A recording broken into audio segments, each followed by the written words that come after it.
মানুহৰ ঈশ্বৰৰ লগত সম্পৰ্ক আছে কি আছে সম্পৰ্ক আছে সম্বন্ধ নাই many Christians have relationship with God but they don't have fellowship with God সম্পৰ্ক বেলেগ সম্বন্ধ বেলেগ মোৰ পেহা আছে পেহী আছে জেঠা আছে জেঠী আছে সম্পৰ্ক মোৰ কি পেহা কিন্তু সঁচাকে ক'ত থাকে মই নাজানো ক'ত কৰি কি কাম কৰে একো নাজানো কিন্তু মোৰ সম্পৰ্ক কি হয় মোৰ পেহা হয় কিন্তু ৰিলেশ্যনত মোৰ জেঠা হয় সম্বন্ধত একো ৰিলেশ্যন নাই মেক্সিমাম খ্ৰীষ্টানৰ ঈশ্বৰক কয় মই প্ৰভু মই তোমাক ভাল পাওঁ কিন্তু সিহঁতৰ লগত ফেলোশ্বিপ নাই সম্বন্ধ নাই সেইকাৰণে প্ৰেম চেঁচা হৈ যায় আপুনি যেতিয়ালৈকে সম্বন্ধ নাৰাখে সম্পৰ্কই আপোনাক বচাব নোৱাৰে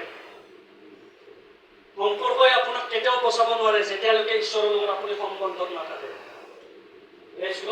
সম্বন্ধ কেনেকৈ ৰাখিব চিম্পল এভৰিডে চাৰ্চত আহা ঈশ্বৰৰ মানুহৰ লগত কথা পতা তেতিয়া আপুনি ঈশ্বৰক জানিব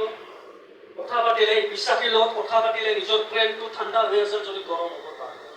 সেইকাৰণে মই বিশ্বাস কৰোঁ সম্পৰ্কতকৈ সম্বন্ধ বেছি ডাঙৰ মোৰ 2018 চনতে প্ৰভুৰ লগত এনকাউণ্টাৰ হৈছিলে কিমান চনত 2018 জুন নে জুলাই মাহত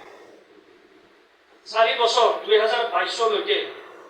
প্ৰভুৰ লগত মোৰ সম্বন্ধ নাই সম্পৰ্কত মই চবতে কওঁ নাই মই যীশুক বিশ্বাস কৰোঁ বাইবেল পঢ়িব নাজানো বাইবেল পঢ়িব জানিছোঁ মই ফাদাৰ্ছ কিংডমত আহি শিকিছোঁ মই আপোনাক তাত এবাৰ দেখিছোঁ আপুনি কেনেকৈ বাইবেল পঢ়ে ঘটনা গেছা মই বাইবেল পঢ়িব নাজানো চাগে মঠি 10 অধ্যায় 12 পদ কেনেকৈ ওলাই মই নাজানো আপোনাৰ লগত পিছত মই শিকিছোঁ বাইবেল কেনেকৈ পঢ়ে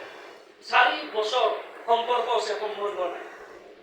আচলতে প্ৰেম শ্ৰেম প্ৰভু চব নালাগে যিদিনা প্ৰভুৰ লাভ লেটাৰ পঢ়া আৰম্ভ কৰি দিলোঁ এতিয়া মই প্ৰেমত বাঢ়ি গৈ আছোঁ আৰু ঈশ্বৰৰ কাম বেছিকৈ দি আছে কাৰণ প্ৰভুৱে গম পাইছে যে